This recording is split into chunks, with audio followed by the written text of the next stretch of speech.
আজ আপনাদের সাথে আমি শেয়ার করব আমার স্বামীর বার্থডেতে আমি কি প্রস্তুতি নিলাম, সেটাই আজ আমি আপনাদের সাথে শেয়ার করব।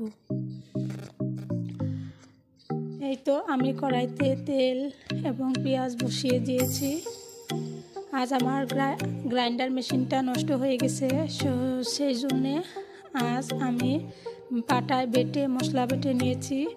অনেক কষ্ট হয়েছে, তবু স্বামীর বার্থডে বলে কথা, কিছু তো একটু কষ্ট করতেই হবে। সেই জন্য আজ আমার মনটা অনেক ফুর্তি, খুব ভালো লাগতেছে।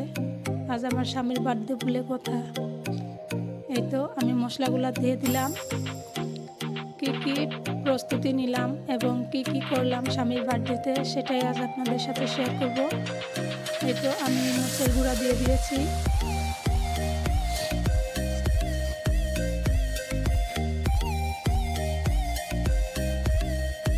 এখন আমি বানাবো মাংস, মুরগির মাংস।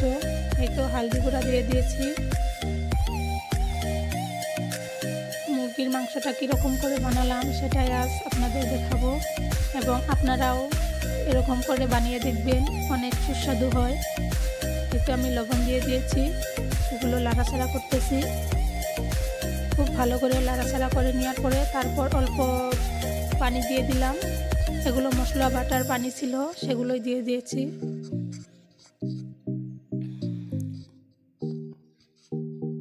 সুন্দরভাবে লাড়াচাড়া করার পরে অল্প জাল হয়ে গেলে এগুলোর কালার বদলে যাবে। এই তো কালার বদলে গেছে, এবং এগুলো ভালোভাবে লাড়াচাড়া করতে হবে যেন লেগে না যায়। এই তো দেখেন কি সুন্দর কালার এসে গেছে।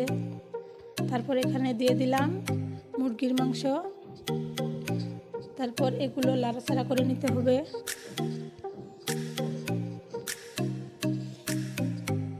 এই তো আমি সুন্দরভাবে লাড়াচাড়া করে নিতেছি। তারপর দিয়ে দিলাম আলু। এই তো আমি এখন পোলাও চাল ধুয়ে নিব।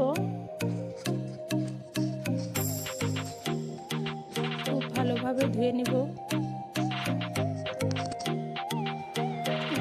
ধোয়া হয়ে গেছে, এবং আমি কড়াইতে আবার তেল বসিয়ে দিয়েছি, সেখানে পেঁয়াজ দিয়ে দিয়েছি। এখন বানাবো আমি পোলাও। সুন্দরভাবে পেঁয়াজগুলা খুব মিহি করে কেটে নিতে হবে, তবে পোলাওটা অনেক সুন্দর হবে। আজ আমি বানাবো সাদা পোলাও। এমনিতে লাল লাল পোলাও বানাই, কিন্তু আজ বানাবো আমি সাদা পোলাও। দেখতে অনেক সুন্দর লাগে এবং খেতে অনেক সুস্বাদু লাগে। এই তো আমার পেঁয়াজটা প্রায় হয়ে গেছে।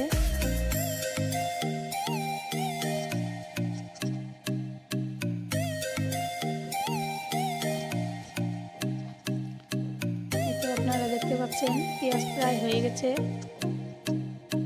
তারপর এখানে দিয়ে দিলাম চাল। পোলাও চালগুলো ধুয়ে রেখেছিলাম যেগুলো, সেগুলো দিয়ে দিচ্ছি। সবগুলো চাল দিয়ে দিব। এই তো আমার চাল প্রায় দেওয়া হয়ে গেছে।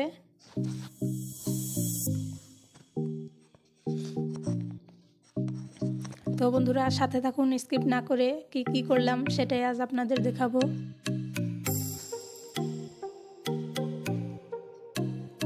এই তো দেখতে পাচ্ছেন অনেকগুলা চাল দেওয়া হয়েছে, আমাদের মানুষ অল্প বেশি আছে সেই জন্য। এই তো আমি এখন লাড়াচাড়া করে নিব।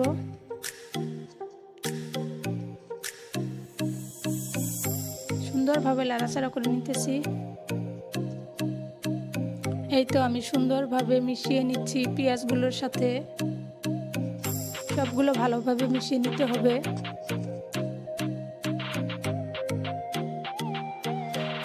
আপনারা এরকম করে বানিয়ে দেখবেন। এই তো মুরগির মাংসগুলা কষানো হয়ে গেছে। এখন দিয়ে দিব পানি অল্প। এই তো পানি দিয়ে দিচ্ছি।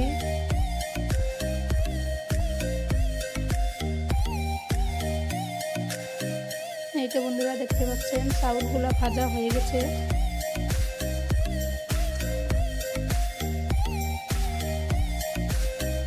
এখন এগুলোতে দিয়ে দিব পানি। দিয়ে দিচ্ছি। তারপর পানি দেওয়া হয়ে গেলে ঢেকে রাখবো। এই তো বন্ধুরা দেখতে পাচ্ছেন আমার মাংস হয়ে গেছে।